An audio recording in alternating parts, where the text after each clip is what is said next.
Chapter 10. Self-Awareness, Part 2.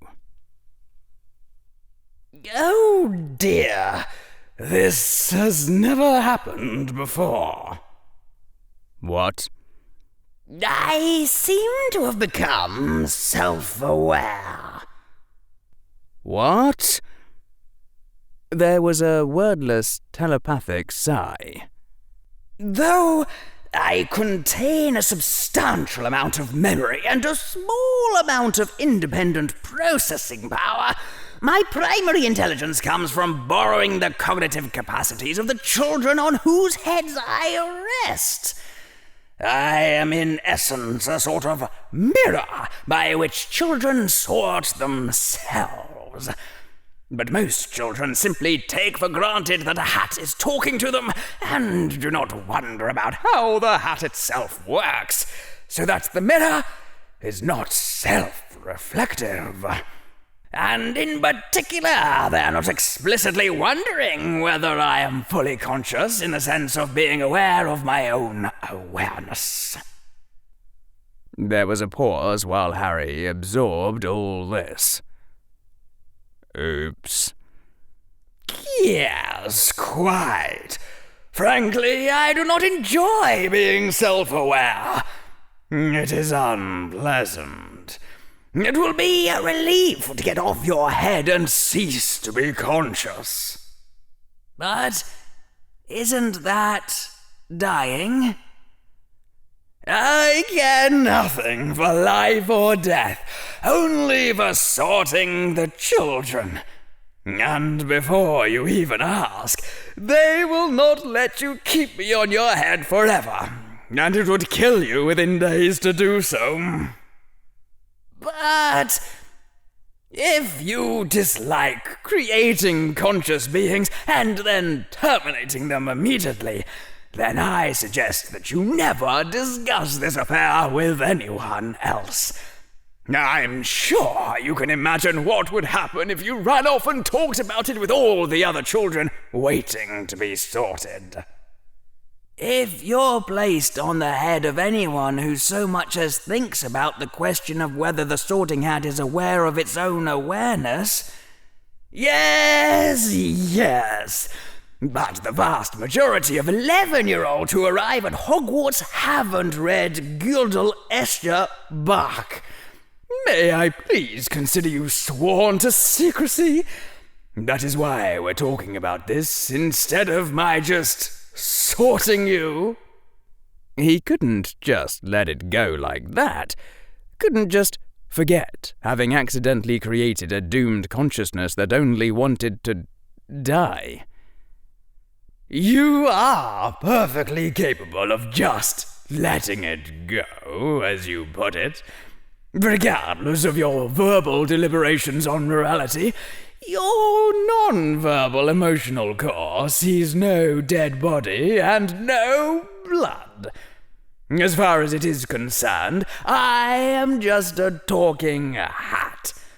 And even though you try to suppress the thought, your internal monitoring is perfectly aware that you didn't mean to do it, are spectacularly unlikely to ever do it again, and that the only real point of trying to stage a guilt fit is to cancel out your sense of transgression with a display of remorse. Can you just promise to keep this a secret and let us get on with it? In a moment of horrified empathy, Harry realized that this sense of total inner disarray must be what other people felt like when talking to him. Probably. Your oath of silence, please. No promises. I certainly don't want this to happen again. But if I see some way to make sure that no future child ever does this by accident, that will suffice, I suppose. I can see that your intention is honest. Now, to get on with the sorting. Wait, what about all my other questions? I am the sorting hat. I source children. That is all I do. So, his own goals weren't part of the Harry instance of the Sorting Hat, then. It was borrowing his intelligence, and obviously his technical vocabulary, but it was still imbued with only its own strange goals. Like negotiating with an alien, or an artificial intelligence. Don't bother. You have nothing to threaten me with, and nothing to offer me. For a brief flash of a second, Harry thought. The Hat's response was amused. I know you won't follow through on a threat to expose my nature, condemning this event to eternal repetition. It goes against the moral part of you too strongly. Whatever the short-term needs of the part of you that wants to win the argument. I see all your thoughts as they form. Do you truly think you can bluff me? Though he tried to suppress it, Harry wondered why the Hat didn't just go ahead then and stick him in Ravenclaw. Indeed. If it were truly that open and shut, I would have called it out already. But in actuality, there's a great deal we need to discuss. Oh, no, please don't. For the love of Merlin, must you pull this sort of thing on everyone and everything that you meet, up to and including items of clothing? Defeating the Dark Lord is neither selfish nor short-term. All the parts of my mind are in accord on this. If you don't answer my questions, I'll refuse to talk to you, and you won't be able to do a good and proper sorting.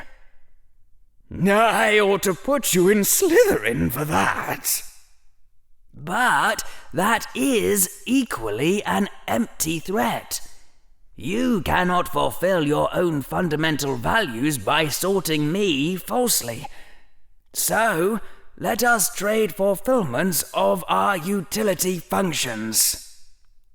You sly little, said the Hat, in what Harry recognized as almost exactly the same tone of grudging respect he would use in the same situation. Fine. Let's get this over with as quickly as possible. But first, I want your unconditional promise never to discuss with anyone else the possibility of this sort of blackmail. I'm not doing this every time. Done, Harry thought. I promise. And don't meet anyone's eyes while you're thinking about this later. Some wizards can read your thoughts if you do. Anyway, I have no idea whether or not you've been obliviated. I'm looking at your thoughts as they form, not reading out your whole memory and analyzing it for inconsistencies in a fraction of a second. I'm a hat, not a god. And I cannot, and will not tell you about my conversation with the one who became the Dark Lord. I can only know, while speaking to you, a statistical summary of what I remember, a weighted average. I cannot reveal to you the inner secrets of any other child, just as I will never reveal yours. For the same reason, I can't speculate on how you got the Dark Lord's brother wand, since I cannot specifically know about the Dark Lord or any similarities between you. I can tell you that there is definitely nothing like a ghost, mind, intelligence, memory, personality, or feelings in your scar. Otherwise, it would be participating in this conversation, being under my brim. And as to the way you get angry sometimes, that was part of what I wanted to talk to you about, sorting-wise." Harry took a moment to absorb all this negative information. Was the hat being honest, or just trying to present the shortest possible convincing answer? "We both know that you have no way of checking my honesty, and that you're not actually going to refuse to be sorted based on the reply I did give you. So stop your pointless fretting and move on." Stupid, unfair, asymmetric telepathy. It wasn't even letting Harry finish thinking his own. "When I spoke of your anger, you remembered how Professor McGonagall told you that she sometimes saw something inside you that didn't seem to come from a loving family. You thought of how Hermione, after you returned from helping Neville, told you that you had seemed scary." Harry gave a mental nod. To himself, he seemed pretty normal, just responding to the situations in which he found himself. That was all. But Professor McGonagall seemed to think that there was more to it than that. And when he thought about it, even he had to admit that. "That you don't like yourself when you're angry. That it's like wielding a sword whose hilt is sharp enough to draw blood from your hand. Or looking at the world through a monocle of ice that freezes your eye even as it sharpens your vision." "Yeah, I guess I have noticed. So, what's up with that?" "I cannot comprehend this matter for you when you do not understand it yourself. But I do know this. If you go to Ravenclaw or Slytherin, it will strengthen your coldness.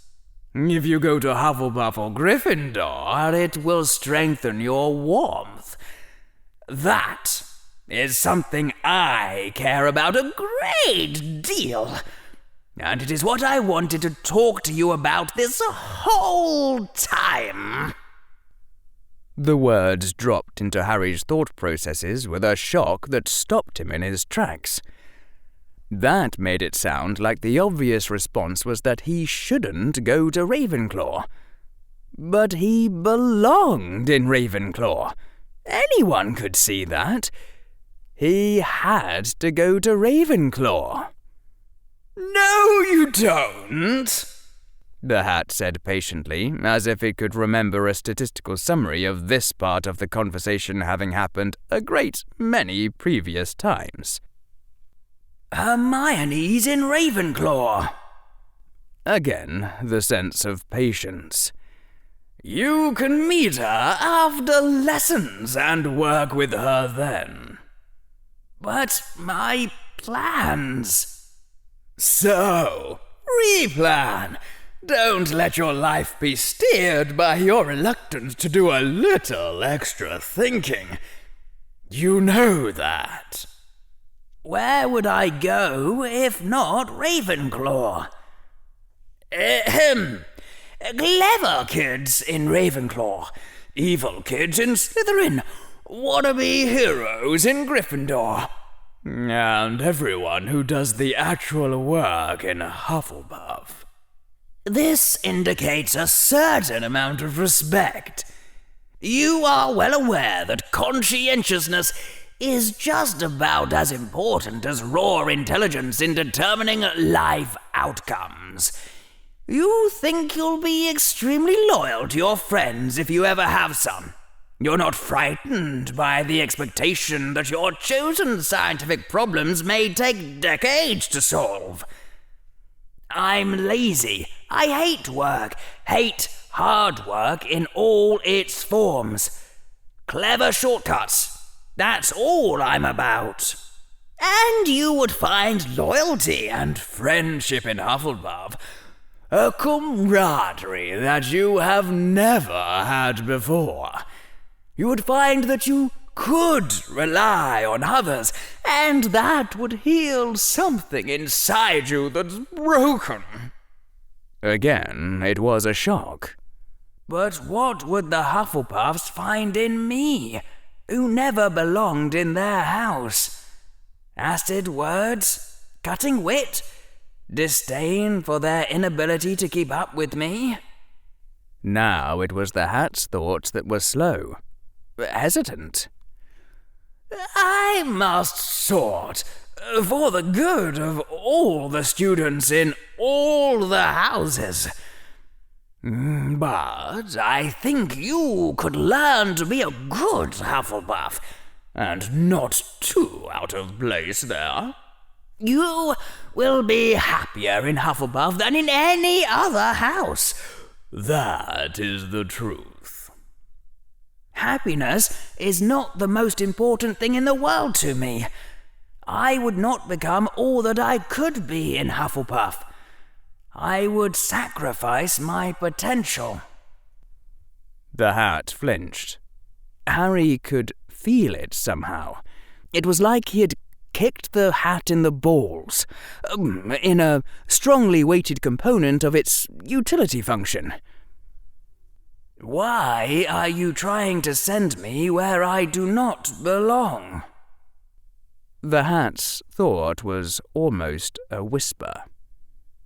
I cannot speak of the others to you, but do you think that you are the first potential Dark Lord to pass under my brim? I cannot know the individual cases, but I can know this. Of those who did not intend evil from the very beginning, some of them listened to my warnings and went to houses where they could find happiness. And some of them did not. That stopped Harry, but not for long. And of those who did not heed the warning, did they all become Dark Lords? Or did some of them achieve greatness for good as well? Just what are the exact percentages here? I cannot give you exact statistics. I cannot know them, so I cannot count them. I just know that your chances don't feel good. They feel very not good. But I just wouldn't do that. Ever. I know that I have heard that claim before. I am not Dark Lord material. Yes, you are. You really, really are. Why? Just because I once thought it would be cool to have a legion of brainwashed followers chanting "Hail the Dark Lord Harry"? Amusing, but that was not your first fleeting thought before you substituted something safer, less damaging. No, what you remembered was how you considered lining up all the blood purists and guillotining them. And now you're telling yourself you were not serious. But you were. If you could do it this very moment and no one would ever know, you would. Or what you did this morning to Neville Longbottom. Deep inside you knew that was wrong, but you did it anyway because it was fun. And you had a good excuse, and you thought the boy who lived could get away with it. That's unfair. Now you're just dragging up inner fears that aren't necessarily real. I worried that I might be thinking like that, but in the end I decided it would probably work to help Neville. That was, in fact, a rationalization. I know. I cannot know what the true outcome will be for Neville, but I know what was truly happening inside your head. The decisive pressure was that it was such a clever idea you couldn't stand not to do it. Never mind Neville's terror. It was like a hard punch to Harry's entire self. He fell back, rallied. Then I won't do that again. I'll be extra careful not to turn evil. Had it! Frustration was building up inside Harry. He wasn't used to being outgunned in arguments at all. Ever, let alone by a hat that could borrow all of his own knowledge and intelligence to argue with him, and could watch his thoughts as they formed. Just what kind of statistical summary do your feelings come from anyway? Do they take into account that I come from an Enlightenment culture? Or were these other potential Dark Lords the children of spoiled Dark Age nobility, who didn't know squat about the historical lessons of how Lenin and Hitler actually turned out? Or about the evolutionary psychology of self-delusion? Or the value of self-awareness and rationality? Or... No, of course they were not in this new reference class, which you have just now constructed in such a way as to contain only yourself. And of course, others have pleaded their own exceptionalism, just as you are doing now. But why is it necessary? Do you think that you are the last potential wizard of light in the world? Why must you be the one to try for greatness, when I have advised you that you are riskier than average? Let some other, safer candidate try. But the prophecy... You don't really know that there's a prophecy. It was originally a wild guess on your part. Or, to be more precise, a wild joke. And McGonagall could have been reacting only to the part about the Dark Lord still being alive. You have essentially no idea of what the prophecy says, or even if there is one.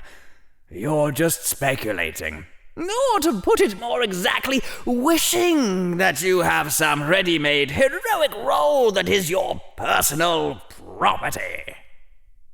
But even if there is no prophecy, I'm the one who defeated him last time. That was almost certainly a wild fluke, unless you seriously believe that a 1-year-old child had an inherent propensity to defeat Dark Lords which has been maintained 10 years later. None of this is your real reason, and you know it. The answer to this was something that Harry would not regularly have said out loud. In conversation, he would have danced around it and found some more socially palatable arguments to the same conclusion.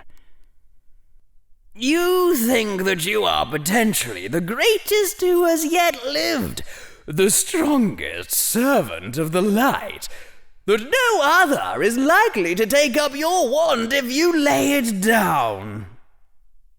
Well, yeah, frankly. I don't usually come out and say it like that, but yeah. No point in softening it. You can read my mind anyway. To the extent you really believe that, you must equally believe that you could be the most terrible Dark Lord the world has ever known. Destruction is always easier than creation. Easier to tear things apart, to disrupt, than to put them back together again. If I have the potential to accomplish good on a massive scale, I must also have the potential to accomplish still greater evil. But I won't do that. Already you insist on risking it. Why are you so driven? What is the real reason you must not go to Hufflepuff and be happier there? What is your true fear? I must achieve my full potential. If I don't, I fail. What happens if you fail? Something terrible. What happens if you fail? I don't know. Then it shouldn't be frightening. What happens if you fail? I don't know, but I know that it's bad. There was silence for a moment in the caverns of Harry's mind. You know, you aren't letting yourself think it. But in some quiet corner of your mind, you know just exactly what you aren't thinking.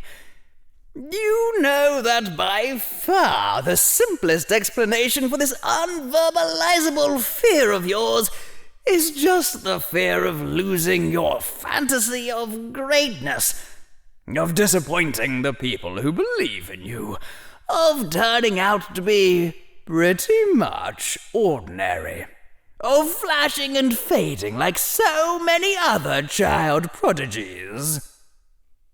No, Harry thought desperately.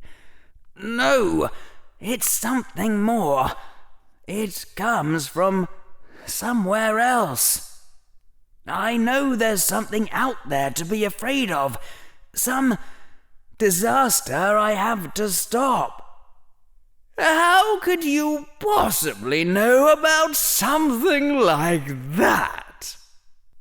Harry screamed it with the full power of his mind. No! And that's final! Then the voice of the Sorting Hat came slowly. So, you will risk becoming a Dark Lord, because the alternative to you is certain failure, and that failure means the loss of everything. You believe that in your heart of hearts. You know all the reasons for doubting this belief, and they have failed to move you. Yes, and even if going to Ravenclaw strengthens the coldness, that doesn't mean the coldness will win in the end. This day is a great fork in your destiny. Don't be so sure that there will be other choices beyond this one. There is no road sign set to mark the place of your last chance to turn back. If you refuse one chance, will you not refuse others? It may be that your fate is already sealed, even by doing this one thing. But that is not certain. That you do not know it for a certainty may reflect only your own ignorance. But still, it is not certain. The Hat sighed a terrible, sad sigh. And so, before too long, you will become another memory, to be felt and never known in the next warning that I give. If that's how it seems to you, then why aren't you just putting me where you want me to go? The Hat's thought was laced with sorrow. I can only put you where you belong, and only your own decisions can change where you belong. Then, this is done. Send me to Ravenclaw where I belong, with the others of my own kind. I don't suppose you would consider Gryffindor. It's the most prestigious house. People probably expect it of you. Even they'll be a little disappointed if you don't go. And your new friends, the Weasley twins, are there. Harry giggled, or felt the impulse to do so. It came out as purely mental laughter, an odd sensation. Apparently, there were safeguards to prevent you from saying anything out loud by accident while you were under the hat, talking about things you would never tell another soul for the rest of your life. After a moment, Harry heard the hat laughing too. A strange, sad, clothy sound. And in the hall beyond, a silence that had grown shallower at first as the background whispers increased, and then deepened as the whispers gave up and died away, falling finally into an utter silence that no one dared disturb with a single word, as Harry stayed under the hat for long minutes, longer than all the previous first years put together. Longer than anyone in living memory. At the head table, Dumbledore went on smiling benignly. Small metallic sounds occasionally came from Snape's direction as he idly compacted the twisted remains of what had once been a heavy silver wine goblet. And Minerva McGonagall clenched the podium in a white-knuckled grip, knowing that Harry Potter's contagious chaos had somehow infected the Sorting Hat itself, and the hat was about to demand that a whole new House of Doom be created just to accommodate Harry Potter or something. And Dumbledore would make her do it. Beneath the brim of the hat, the silent laughter died away. Harry felt sad too for some reason. No, not Gryffindor.